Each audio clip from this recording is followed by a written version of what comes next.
미국과 한국, 세계 각 지역에서 오늘의 미국 탑뉴스 브리핑 듣고 계신 여러분 안녕하십니까? 강혜신입니다. 네, 오늘 아침에 정규 방송 시간에 제가 여러분들께 이스라엘의 아주 중요한 법안 통과 내용을 말씀드리지 못했습니다. 그건 이제 미국 내의 미국 뉴스는 아니기 때문에 그랬는데 사실은 이게 세계의 아주 중요한 뉴스는 모두 미국의 탑 뉴스와 연관이 됩니다. 지금 전해드릴 수 있어서 기쁘고요. 그리고 그 애프터에 속보까지 있기 때문에 함께 묶어서 보도를 해드리겠습니다. 이스라엘 국회가 이제 크네세트잖아요. 크네세트가 어제 이제 벤자민 네탄야후 이스라엘 총리가 예정이 없이 그 피스메이커 심장 박동기를 달고 시술을 하고 이제 나와서 그 투표하는 과정을 지켜본 건데 한마디로 이스라엘의 최고 법원이 정부에서 어떤 일을 하든 그 일이 부당하다고 판단이 돼도 아무런 모니터링이나 감시나 조치를 취할 수 없도록 사법권을 확 묶는 이 같은 안을 여당 주도로 통과시켰습니다. 이 내용은 몇 개월 전에 여러분들께 보도를 해드린 적이 있고 미국의 바이든 대통령도 이 투표를 조금 늦춰달라 하고 공식적으로도 요청을 했습니다. 왜냐하면 민주주의와 다른 방향으로 나가고 있다고 생각하기 때문에 미국이 주도하는 것은 민주주의잖아요. 그래서 64대 0 야당 의원들은 그냥 다 나가버렸습니다. 한마디로 여당에서는 여당도 이스라엘은 항상 당이 너무 많아서 선거철이 되면은 확 모여서 선거를 치르고 하잖아요. 한마디로 벤자민 네탄야후가 모든 것을 다 할 수 있도록 정권 기한까지 그런 것들을 하도록 통과를 시키기 위해서 너무 열심히 노력을 했기 때문에 몇 개월 전부터 이스라엘에서는 엄청난 시위가 있었습니다. 그 시위 때문에 약간 늦춰주는 듯 하더니 결국은 통과를 시켰습니다. 논란이 너무 많은 사법개혁 법안이었는데 이스라엘 정부가 지금 우파 정부잖아요. 그동안 이스라엘의 우파 정부는 사법부의 권한이 너무 크다. 그것도 지난 몇 개월 사이에는 너무 커졌기 때문에 균형을 잡기 위한 법안이다 라고 얘기를 하지만 사람들은 이스라엘의 민주주의를 죽이는 법안이다. 부당하다고 판단되는 모든 정부의 조치에 대해서 아무런 역할을 대법원조차 할 수 없기 때문에 그 권한을 없애는 법안입니다. 그런데 그 법안의 이름에는 합리성이라고 붙여져 있더군요. 합리성 법안.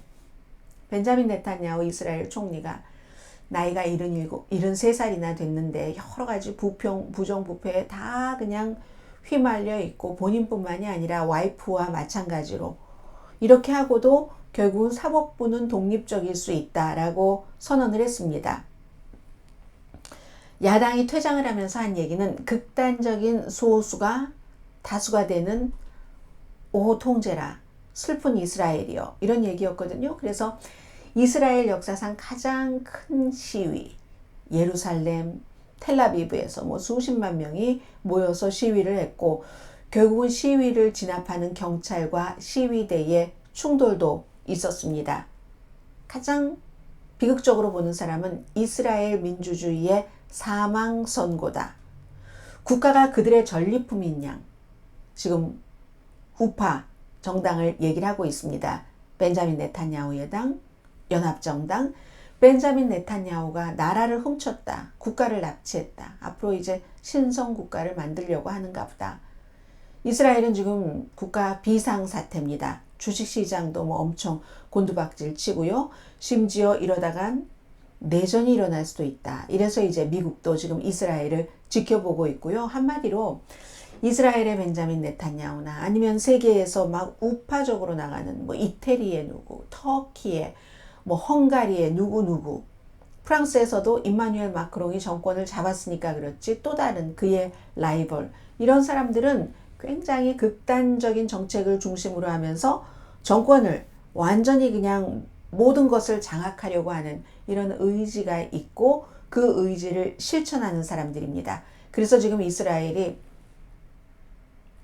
여당을 견제할 수 있는 아무런 도구가 없어졌다. 미국에서 바이든 대통령이 행정명령으로 학자금, 융자, 탕감 이런 것을 해도 연방대법원에서 NO, 대통령이 그 같은 권한이 없어 하면 대통령이 시행을 하지 못하잖아요.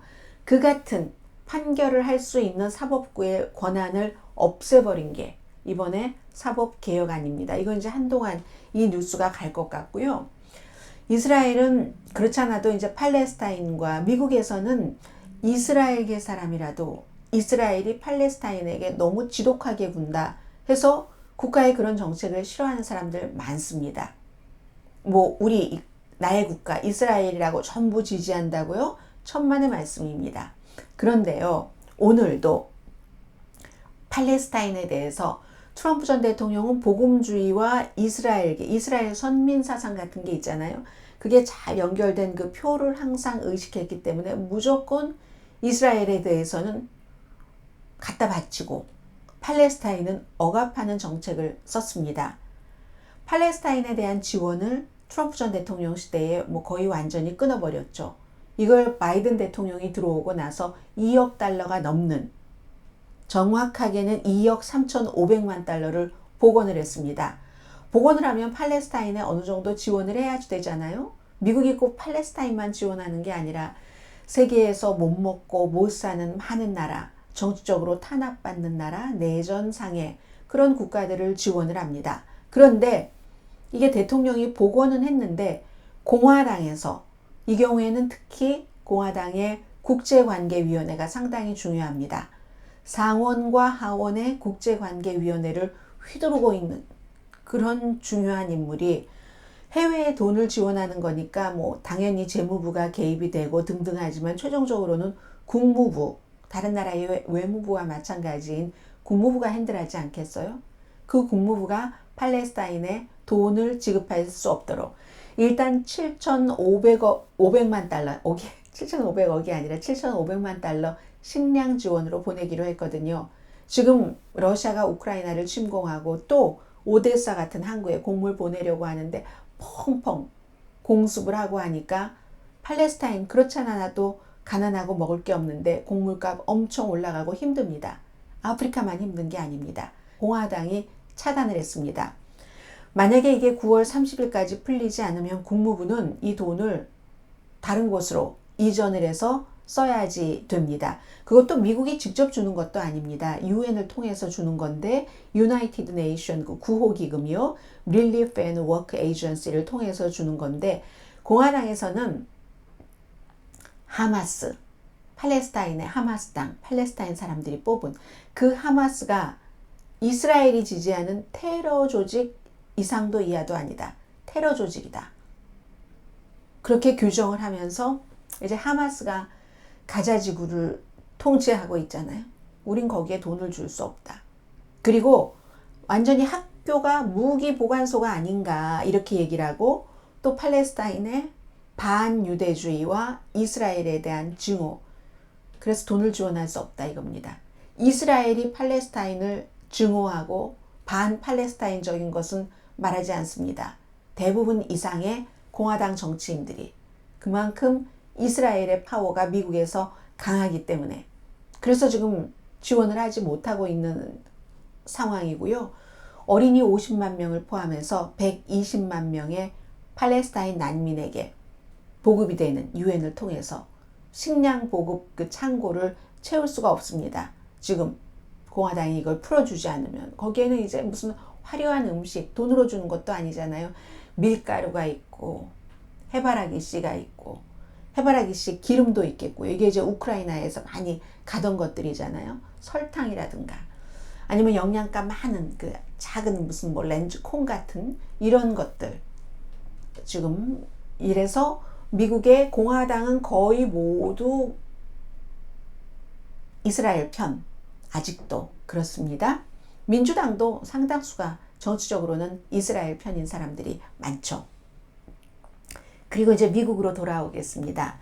지금 미국에서 제가 아침 오늘의 미국 정규방송 시간에는 정치적인 문제를 많이 전해드리지 못했는데 미국인 대다수가 연방검찰이 의사당 사건에 대해서 트럼프 전 대통령을 기소할 만한 아주 강한 증거를 가졌다 이렇게 생각을 한답니다.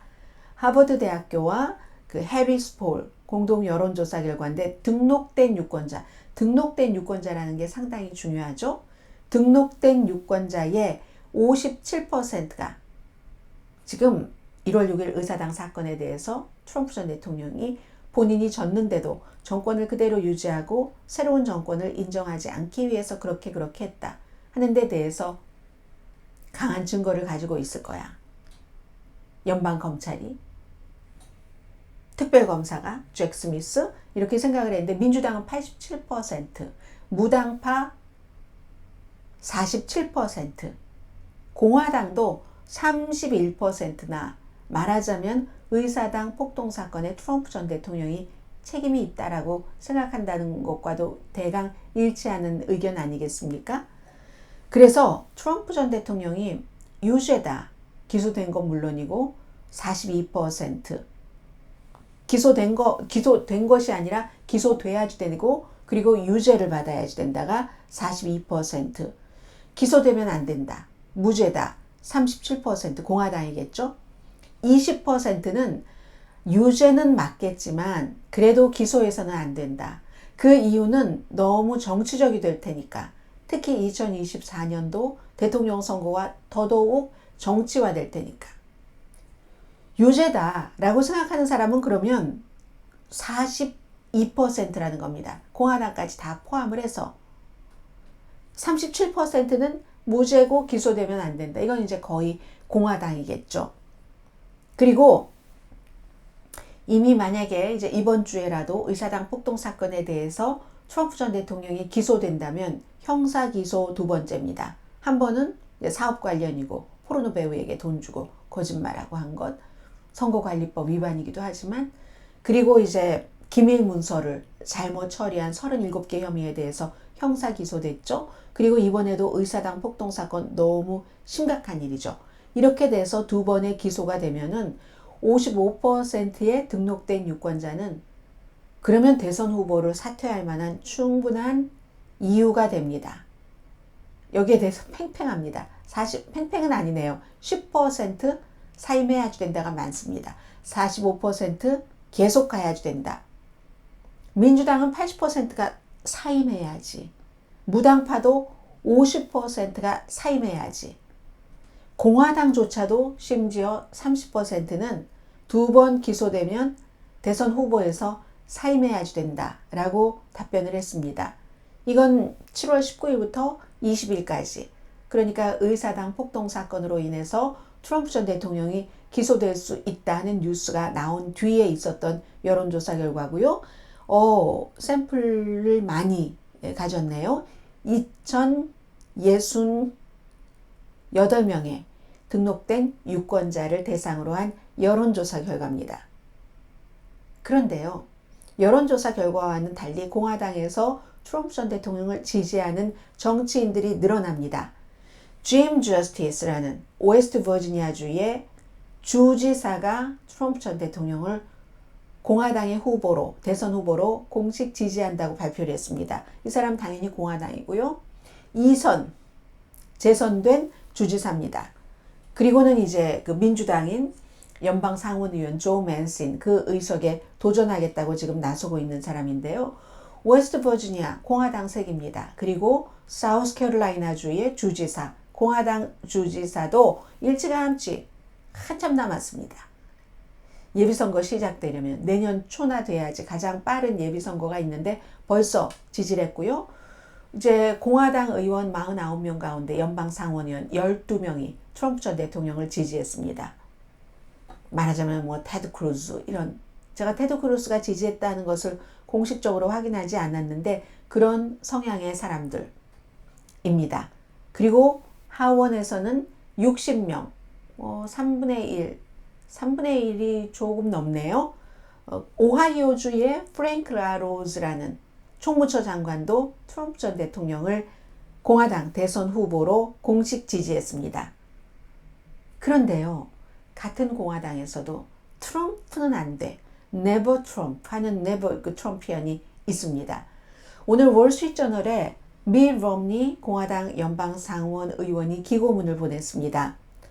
공화당 기부자들에게 늦어도 2월 즈음에는 당선될 가능성이 없는 공화당 예비선거 후보들은 사퇴하도록 기부자들이 압박을 해야지 된다. 돈 주는 사람이 압박해야 된다 하는 얘기입니다.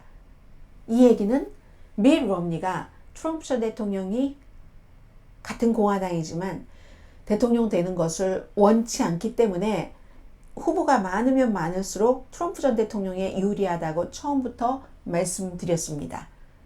트럼프 전 대통령이 공식적으로 선언을 하는 대선 후보로 그 순간부터 그래서 조금이라도 이 숫자를 줄여야지만 트럼프가 아닌 다른 사람이 공화당의 대선 후보로 선출될 가능성이 높기 때문에 밋 롬니가 이 같은 호소를 월스트리트저널 기고문을 통해서 하는 겁니다. 밋 롬니는 돈도 많은 사람이고 이제 나이도 많은 사람이고 할 것 많이 해봤기 때문에 큰 개인적인 야망으로 이런 일을 한다고 보는 사람은 많지 않은 것 같고요. 또 본인이 2008년, 2012년도에 공화당의 대선 후보로 선출을 해보기도 했고요. 오바마와 겨뤄서 졌던 사람이니까요. 이 사람이 하는 얘기는 예비선거 후보에 나간 사람들 어차피 서로 목적이 다르니까 크리스 크리스티 전 뉴저지 주지사처럼 트럼프 전 대통령을 공격하기 위한 사람도 있지만 유명세를 좀 갖고 보려고 기업인 같은 사람 그리고 또 내가 이렇게 열심히 하고 나면 트럼프가 나를 부통령 후보로 선출을 해줄까 하는 기대를 하는 사람 니키 에일리 같은 사람 그리고 뭐 그 밖에 많잖아요. 마이크 펜스도 있고 론 디센티스도 있고 그 이름 알리려고 하는 사람은 비벡 라마스워미 기업인 테크 업계의 그런 사람이고 이런 사람들인데 가능하면은 빨리 빠져나와줘야지 된다. 밋 롬니 전 공화당의 그 예비선거 후보가 하는 얘기는 대선 후보가 한 얘기는 당 지도자의 말 이 사람들 안 듣는다. 뭐 인기도를 높인다던가 여러 목적이 있기 때문에 마지막에는 돈줄이다. 그리고 그 전까지는 스태프들도 직업이잖아요. 어떤 후보가 빨리 사퇴하면 그만큼 돈을 못 벌잖아요. 그러니까 스태프들도 믿을 수 없고 컨설턴트도 믿을 수 없고 그 사람들에게 계속 가능성을 심어주면서 유지하십시오. 지지율 조금 더 높아질 겁니다. 후보로 되진 않더라도 지지율을 조금 높이고 나오는 게 앞으로의 생활을 하는데 훨씬 좋습니다. 이렇게 꼬드기지 않겠어요? 그러니까 기부자들이 압박을 해야지 된다. 기부자들은 압박을 할 만한 여러 카드가 있죠. 이번에는 빨리 이렇게 나와주고 다음번에 또다시 선거에 나갈 때 내가 큰 손으로 도와주마 이런 식으로요. 밋 롬니 공화당의 연방 상원 의원이 지금 한 얘기고요. 여기 지금 안 보이는 거죠? 보일까봐. 네. 자, 그런 거 어쩌다가 조금 여성들은 여름에 옷을 입으면 또 움직이고 하면 처음에 방송 시작할 때는 괜찮다가도 나중에 조금 뭐 살이 좀 보인다던가 하는 경우도 있잖아요. 제가 의도한 건 아니니까 혹시 그런 일이 있어도 이해해 주세요. 예를 들어서 그냥 정규 방송이라든가 텔레비전이라든가 할 때는 이 진행자 또는 앵커가 짧게 얘기하잖아요. 1분 미만. 그렇게 얘기하고 조금 있으면 또 화장 고쳐주는 사람 오고 헤어 만져주고 옷 매무새도 해주고 하는데 저 같은 경우는 스타트하면은 그냥 아침에도 1시간 오후에도 몇십 분을 그냥 가야지 되기 때문에 혹시라도 여러분들께서 그런 일이 있다면 사고구나 귀여운 사고라고 생각을 해주세요. 자, 마지막으로 영화 얘기를 하나를 드리겠는데요.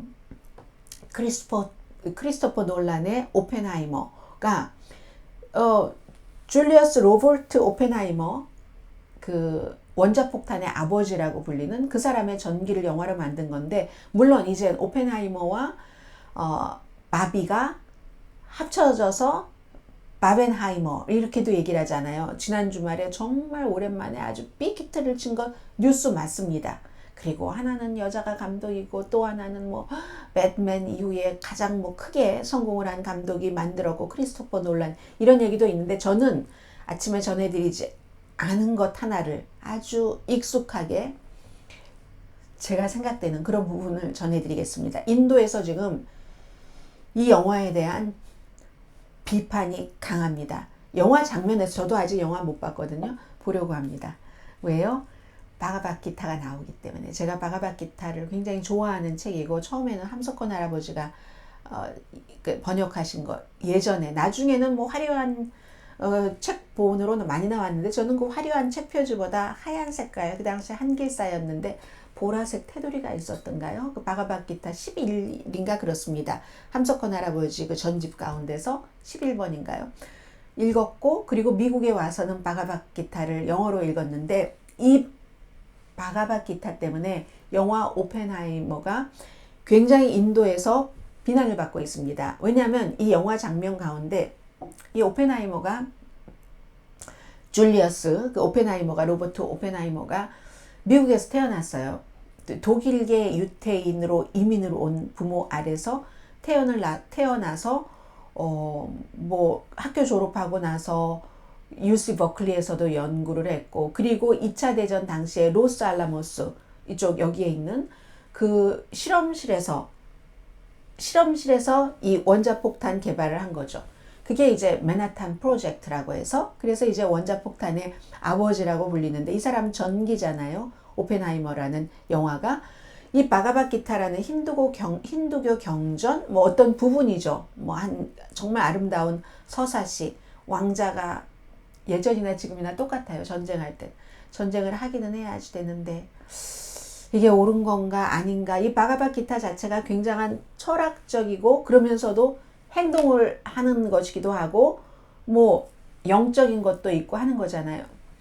그래서 이제 막 왕자가 고민을 합니다. 왕자가 이제 그 아리주나 왕자가 고민을 하는데 크리슈나가 그 비슈누의 화신 크리슈나가 이거는 정의로운 전쟁이다. 나가야지 된다. 막 얘기를 하잖아요. 뭐 인도하면 힌두교 팔이 막 여러 개고 하는 그런 과정에서 이게 정말 아름다운 서사시이기도 하고 정말 심플한 것을 저렇게 심오한데 겉멋으로 심오한 게 아니라 그럴 수가 있을까 해서 저는 바가바 기타를 굉장히 좋아하거든요.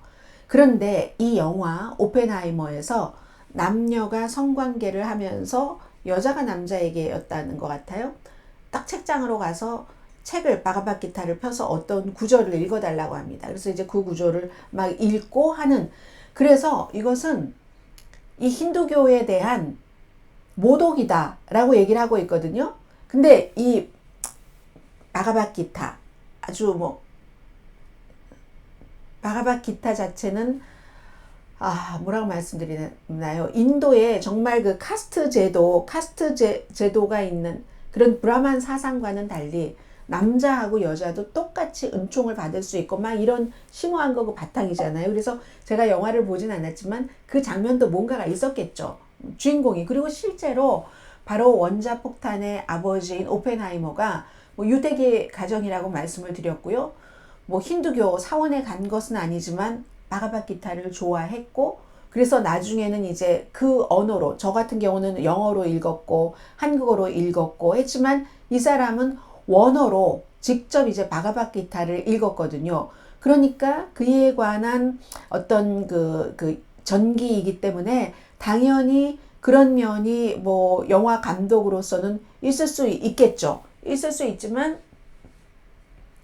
인도에서는 아니 하필이면 그 남자와 여자가 성관계를 하는 장면에서 막 이러면서 인도의 장관이 막 트윗을 하고요. 우다이 마하카르 막 논란에게 공개 서한을 보냈어요. 이 종교를 공격한 것이다. 10억 힌두교 신자에게 그 불필요한 장면을 넣어가지고 말이야. 근데 꼭 불필요한 장면이라고 말씀드릴 수는 없는 것 같아요. 현실에서 그 MBC의 예전에 수십 년 전의 다큐멘터리에도 나오거든요. 뭐 특히 바가바 기타에서 뭐 일부는 웃고 일부는 울고 뭐 디스트로이하고 하는 앞뒤를 다 봐야지 문맥이 연결되지만 그런 장면을 아마 읽은 것 같습니다.